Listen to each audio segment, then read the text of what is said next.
The Magic Show is brought to you by StarCityGames.com, and check this out. This Saturday, February 28th, the Star City Game Center offers you a chance to win 3 buys for Grand Prix Chicago next week. This Grand Prix trial is the only one being offered in all of Southwest Virginia, so bring your best Legacy deck and we'll see you this Saturday in Roanoke.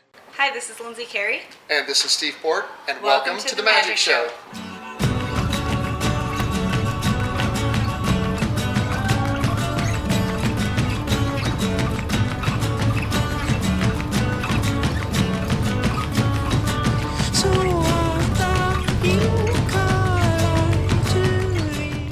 Hello everybody and welcome to another edition of the Magic Show. This week we're going to take a good hard look at the upcoming core set changes, that is Magic 2010 Hyper Fighting Edition. One of the most significant play shifts in this game we love since the release of Planeswalkers and Lorwyn. Are you ready to learn about the new core set, the new cards found within it, and how your zones are getting renamed? Let's go!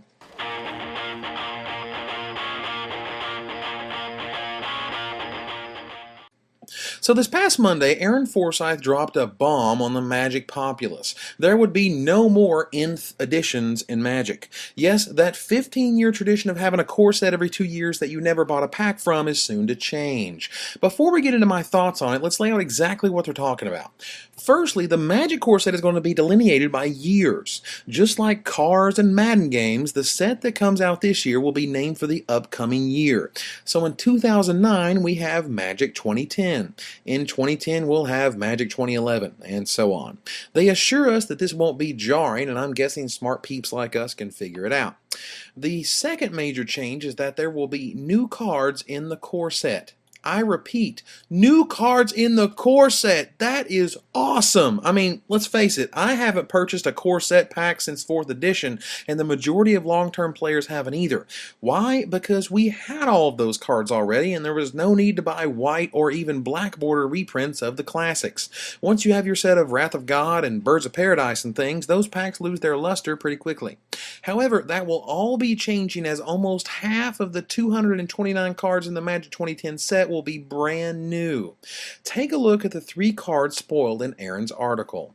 They are Silence, Wall of Frost, and Capricious Efreet.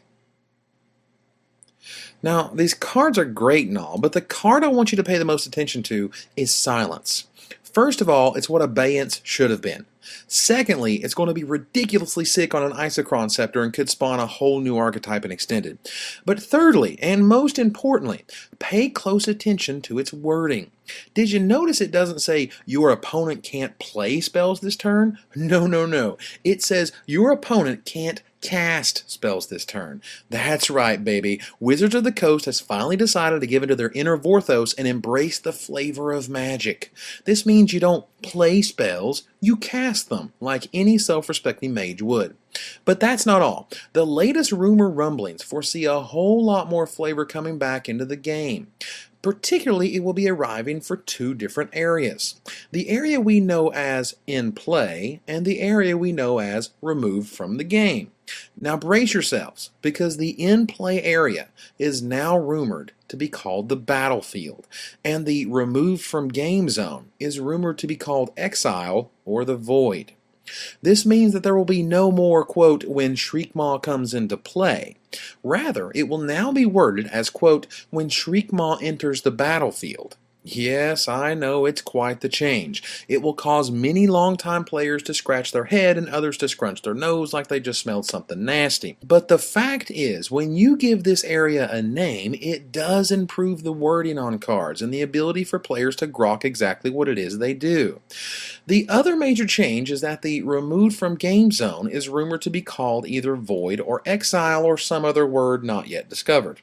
This, again, is a necessary move for a zone of play that has been continually referenced more and more often. When Magic first began, Swords to Plowshares made perfect sense, as removing target creature from the game really removed it from the game, never to return ever. But as we have mechanics like Suspend or cards like Gale Powder Mage, you notice that the RFG zone really could use a better name. Imagine Aeon Chronicler's wording if it said, if Aeon Chronicler is in the Void, or if Aeon Chronicler is exiled. You can then move forward with more mechanics and cards that reference this removed from game zone. Not to mention, it's much easier to refer to that zone with one word instead of 4. If we take a look back at MagicTheGathering.com, I think you'll find a very interesting article done by Doug Beyer last December entitled The Flavor of Zones. In it, he details the issues and problems associated with the in-play zone and the removed from the game zone. Here's a choice quote on the in-play zone. Quote, "The in-play zone represents the field of battle between you and your adversary. It's the physical space where all the real brawling happens." Now, that sounds like a battlefield, doesn't it? While it will be a bit funny at first for cards like enchantments to enter the battlefield, I don't see battlefield being that difficult to discern. Now, here's what he said about the removed from the game zone. Quote, "Removed from the game has been used as a more distant zone to which to exile cards." He continues, quote, "Some spells can even retrieve cards from their deathless exile." Now, if you take into consideration these quotes and the latest incredible remove from the game spell, which is Path to Exile, it would make sense if the RFG zone was named Exile, now wouldn't it? But we're not done yet. In addition to the zone name changes being rumored and we players back to casting spells instead of playing them, there's also the announcement that all of the Lorwyn Planeswalkers will be returning in Magic 2010 and that there will be no existing dual lands, shock lands, sack lands, or any other variant reprinted. Instead, they will reprint brand new dual lands of some sort, and here's my guess. These lands will be both basic types, meaning they'll be land-forest plains, and they simply come into play tapped. That's it. This is the cleanest, simplest, and easiest way to provide the land types that cards like Kird Ape, Wild Nacatl, and Domain cards are looking for, still work with the sack lands and extended, and still be playable cards in Standard. Now, that's just a guess, of course, but hearing that Wizards is dedicated to bringing us new dual lands is a definite plus.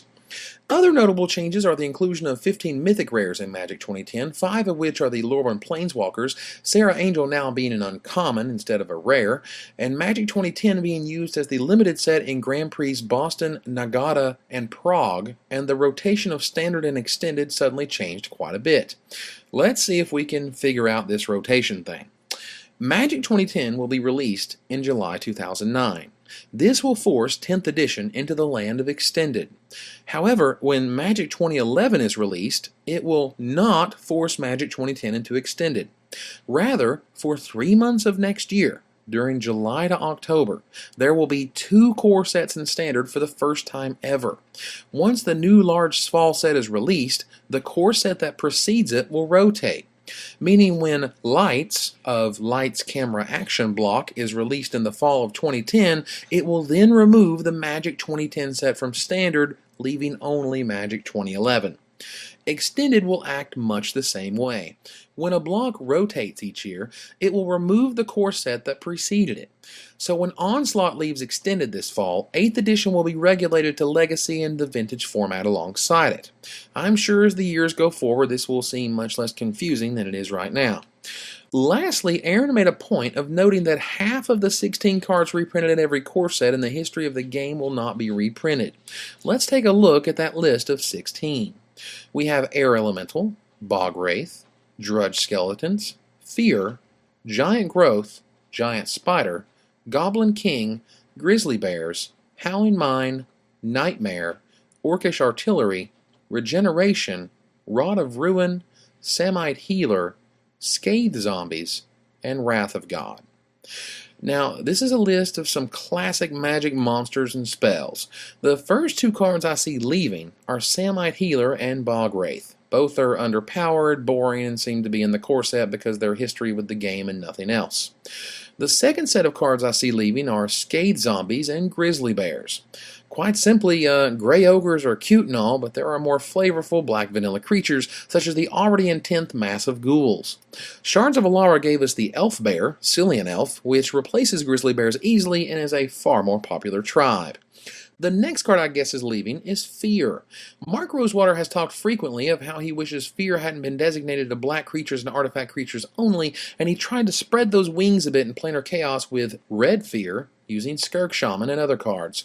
The last 3 cards I'm thinking are leaving include Regeneration, Rod of Ruin, and either Giant Spider or Orcish Artillery. My guess on the latter is Orcish Artillery, as it's not as flavorful as a big spider that can block flying things, is much less swingy and limited, and is very, green, you know? Rod of Ruin is just way too much mana for a paltry effect that has been outclassed 1,000 times over by Tims and Toms of all varieties. Regeneration is a bit rules intensive, but mainly I think it would be dropped because regeneration seems like an effect that just isn't worth committing a card for. If Wizards really wanted to shock the player base, and not necessarily in a good way, we could watch Wrath of God leave Standard for the first time ever. Now, that would truly freak out the playing populace at large, call for a mass hysteria and reams upon reams of digital bits proclaiming their denouncement of this decision and leaving those players with no choice but to quit the game forever. That said, I don't think Wrath of God is going anywhere, and that's just how I like it. So, what do I think of all this? I think it's fantastic. I am a huge fan of actually casting spells, considering we are in the wizard role in this game and all, and calling, quote, in play a battlefield may be awkward now, but will be a much easier term to explain the in-play zone to new players. I'm also a fan of Exile being the official term for the removed from game zone, and look forward to seeing what Rosewater and crew can do with the new design space they've carved out with such a move. With that said, this is the biggest shift in the game since the introduction of the Planeswalkers, so let your feelings be heard. What do you think about Magic 2010, the next generation, and how will that affect your decision to pick up or play with a core set again? I know for the first time since I was 15 or so, I'm excited about the release of an upcoming core set, and for those who care, I'm currently 28 years old. That's telling you something. Next week, we'll take a look at Legacy as we prepare to embark for Grand Prix Chicago and what wild and wacky decks prevailed at Pro Tour Kyoto. So until next time, Magic players, this is Evan Irwin, tapping the cards so you don't have to. And don't be fooled, don't be flattered. It's not like you ever mattered when the world around is falling down and every ship's been shattered. Don't be fooled, don't be flattered.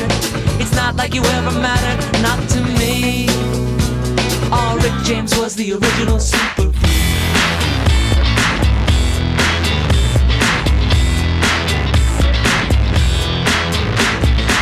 Man, you're not so perfect. I said, man, you're not a pearl. You're nothing more, man. I always like the fatties.